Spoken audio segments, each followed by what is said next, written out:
Good morning बंधुरा। तो देखो किरम माने आकाशेर अवस्थाटा किरम ताई देखो तोमरा। तो गतकाल शुक्रवार छिलो और आज होच्छे शनिवार। तो शुक्रवार दिन दुपुर थेके बृष्टि शुरू हयेछे और शनिवारटा एकटुखानी आजके माने एकटु बृष्टिटा कम छिलो। तो देखो कि रकम अवस्था, तार मধ্যে এই যে ছেলেকে খেতে দিয়েছি, এখানে ও খাবার খাচ্ছে। মাস্টারমশাই এসেছিল, পড়িয়ে গিয়েছে। তো এত ঠান্ডা না, বৃষ্টির জল ভীষণই ঠান্ডা, গায়ে যদি একটুটা পড়ছে আমার হচ্ছে যেন বরফ পড়ছে। তো চলো আমার বর এই যে শসা, মূলো আর কুমড়ো এনে দিল। তো আমি বলেছিলাম কুমড়ো আর মূলোটা কুমড়োটা এনে দিতে, তো মূলোটা আর শসাটা বেশি নিয়ে এসছে। আর এটা দিয়ে সবজি বানাবো। মানে বৃষ্টির দিনে তেমন বেশি কিছু রান্না করব না। আর তাছাড়াও মনে মনে ভেবেছিলাম একটুখানি খিচুড়ি বানাবো, কিন্তু সেটা আর হচ্ছে না। কারণ কি বলতো, আমার বর খিচুড়ি খেতে একদমই পছন্দ করে না। আর শনিবারেই ভিডিওটা আমি করেছি, রবিবারে কোনো রকম ভিডিও আমি করিনি, কারণ রবিবারের দিন মানে ভীষণ অবস্থা খারাপ। এত বৃষ্টি, এত ঝড়, মানে বারান্দা থেকে যে একটু নামবো সেরকম কোনো মানে পরিস্থিতিই নেই সেরকম। তো রবিবার দিনটা আমাদের খুব কষ্টে যাচ্ছে। তো জানি না সোমবারটা কেমন যাবে। শুক্রবার থেকে বৃষ্টি শুরু হয়েছে, শনিবারটা মোটামুটি ছিল। তো রবিবার দিন কোনো ভিডিও আমি করিনি, ভিডিওটা এডিট করছি। তো আমি ভিডিও এডিট করছি বলতে আমি কিন্তু উপরের ঘরে, আমাদের ঘরগুলো এখনও ঠিক না হলে সেখানে বসে ভিডিওটা এডিট করছি। আর তার মধ্যে তোমরা কিন্তু ঝড় বৃষ্টির আওয়াজটা পাবে। মানে আজকে কিচ্ছু করার নেই, ঝড় বৃষ্টির বাতাসটা মানে আওয়াজটা পাবেই। নিচে তো উপরে মুড়ির জল পড়ছে, খুব আওয়াজ হচ্ছে, সেই কারণে আমি উপরে এসে ভিডিওটা এডিট করছি। তার মধ্যে আবার কারেন্ট থাকছে না বৃষ্টির দিনে, যেন ভীষণ অবস্থা খারাপ, মানে একদম ভালো লাগছে না। আর এই যে আমার ছেলে দেখো খেলা করছে।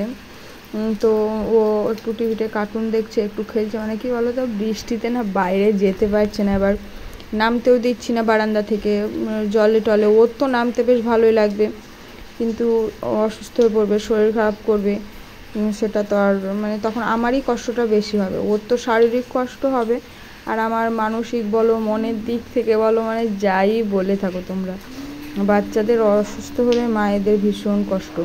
আর তাছাড়াও একটু একটু জ্বর আছে গায়ে, তো সেই কারণে আরও নামতে দিচ্ছি না। তো চলো আজকে তো এই যে সবজি টবজি সব কাটা বাছা করে নিলাম। এবার আবার রান্নাঘরে যেতে হবে, রান্না বান্না করব। তো ভেবেছিলাম এই ঘরেই করব, কিন্তু চলো উনুনেই করে নিই, কারণ গ্যাসে করতে গেলে অনেকটা দেরি হবে। আবার গরুর ভাতের জন্য তো আমাকে উনানটা জ্বালতেই হবে, ওখানে তো আধা ঘন্টা বসতেই হবে। তো ভাবলাম না, দুটো উনুনে করে নিব। তাই চলো দেখা যাক কি হয়। তো তোমাদের কার কোথায় বৃষ্টি হচ্ছে, মানে কাদের কাদের জায়গায় বৃষ্টি হচ্ছে সেগুলো কমেন্টে জানিও। আর কেমন অবস্থা বৃষ্টিতে সেটাও জানিও। তো দেখো রান্নাঘরে চলে এসেছি। আর আজকে আমি রান্নাঘরে যতটা সময় রান্না করেছি, মানে চোখের জল আর নাকের জল এক করে রান্নাঘরে বসে রান্না করছি, জানো। মানে ভীষণই কষ্ট হচ্ছে। আমি এখন ভাবছি, মানে আমি উনানটা ধরিয়েই ভুল করেছি, এটা ভাবছি। আমি ভাবছি আমার যতটাই দেরি হোক আমি ওই ঘরে রান্না করলেই ভালো করতাম। একে তো বৃষ্টির মধ্যে বারবার উঠানামা করতে হচ্ছে, একটু একটু মানে ভিজে যাচ্ছি। তার মধ্যে আবার দেখো মানে উনানগুলো ভিজে যায়নি, কিন্তু আজকে পরের দিনটা, আজকে শনিবার কিন্তু আমার উনানগুলো কিছু ভিজেনি। রবিবার দিনটা মানে রান্নাঘরটা পুরো ভিজে জলে একবারে মানে সাঁতরানো যাবে এরকম অবস্থা।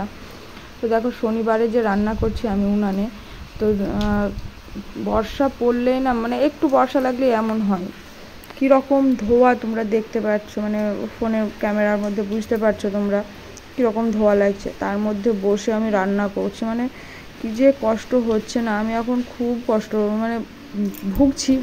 এটাই বলছি যে আমি উনানে রান্না বসিয়েই খুব বড় ভুল করে ফেলেছি, কিন্তু কি আর করা যাবে। চলো কান্না করতে করতে রান্নাটা কমপ্লিট করি, যতটুকু হয় করতেই হবে। আবার এখান থেকে যদি ওই ঘরে যায়, আবার আমাকে সব কিছু তুলে বয়ে বয়ে নিয়ে যেতে হবে। তো যাই হোক, এখানেই করতে থাকি, কান্নাকাটি করি আর রান্না বান্না শেষ করি। তো চলো, আকাশের অবস্থা কিন্তু খুব খারাপ হয়ে যাচ্ছে, যে মানে যতটা সময় যাচ্ছে ততটাই খারাপ হয়ে যাচ্ছে। তো আমি একটু তাড়াহুড়ো করারও চেষ্টা করছি। আর ছেলেকে নিয়ে তো ভীষণ সমস্যায় পড়েছি বুঝলে, বারবার নামতে চাইছে, তো ওকে আবার একটুখানি ওর পাপার কাছে দিয়ে আসলাম। তো দোকানে ওর পাপা আছে, তো আজকে আবার বৃষ্টির জন্য শার্টটারও বিক্রি হয়েছে, তো একটু নিয়েই আবার দিয়ে চলে গেছিলো। তারপরে দেখো এই যে রান্না শেষ হয়েছে, তো অল্পই ছিল, তেঁতুল ছিল, সেটা দিয়ে চাটনি বানিয়েছি।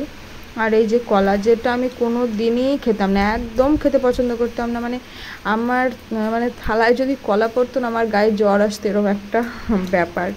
তো এই যে এদিকে দেখো সবজিটা বানিয়েছি আর ডাল হয়েছে।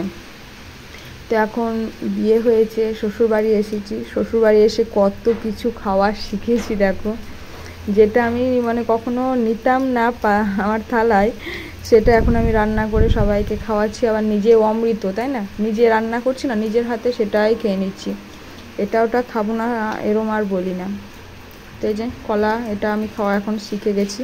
আর এই আজকের আমার রান্না বান্না। আর এদিকে দেখো একটুখানি আমি বসলাম, আর আমার ছেলে কি করছে দেখো, এই কফি কাপগুলো সব রাখা ছিল ওই কোটোটার মধ্যে, আমার শাশুড়িমা তুলে রেখেছিল, আবার মানুষজন হবে যখন তখন দেওয়া যাবে, জন্মদিনে নিয়ে এসেছিলো, তো এতগুলো থেকে গেছে। আমার ছেলে এখন ওটাই চেয়ারের উপর উঠে পেরে নিয়ে এসছে, এবার এইটা দিয়ে দেখো খেলাধুলো চলছে এখন ওর। এই যে বারবার ভেঙে যাচ্ছিলো, তাই নিজেই ভেঙে দিল। ও খেলছিল আর আমি স্নান করে উঠে এই যে পুজোটা দিয়ে নিলাম। তো আজকে যেহেতু শনিবার ভিডিও করছি, আর শনিবার সোমবার এই দুটো দিন তো আমি শিব পুজো করে থাকি, তো শুধু শিব পুজো কেন করবো, সব পুজোই করে নিলাম। আর দেখো মনে হচ্ছে না আমি রাত্রিবেলা ভিডিওটা করছি, কিন্তু একদমই না, এখন হচ্ছে দুপুরবেলা। তো আমি পুজো দেওয়ার পরেই তোমাদের কাছে সামনে চলে আসলাম। দেখো বাইরে দেখছো, আমি তখন বললাম না আকাশের অবস্থা যত যাচ্ছে খারাপ হচ্ছে, এখন বাইরে ভীষণ বৃষ্টি হচ্ছে। আর আমার ছেলেটাকে একটুখানি ওই ঘরের মধ্যে দিয়েছি কার্টুন চালিয়ে দিব বলে, কিন্তু ওখানে ও বসে থেকেই ঘুমিয়ে গেছে। আর এইদিকে আমার বর দেখো মাঠ থেকে আসলো, কি কষ্ট তাই না, মাঠ থেকে এসছে, সেই যে চারিদিকে কি বৃষ্টিটাই না হচ্ছে দেখো, ভীষণ বৃষ্টি হচ্ছে। আর এই যে আমাদের এই দিকটা দেখো কেমন ঝড়ও উঠে গেছে, আর এই নিচটা না আমাদের তো রাস্তায় জল জমে যায়, তোমরা জানো। বাইরে এত জোর বৃষ্টি পড়ছে, এখন আমি যে ভিডিওটা ভয়েস দিচ্ছি তোমরা আমার কথা শুনতেই পাবে না কিছু।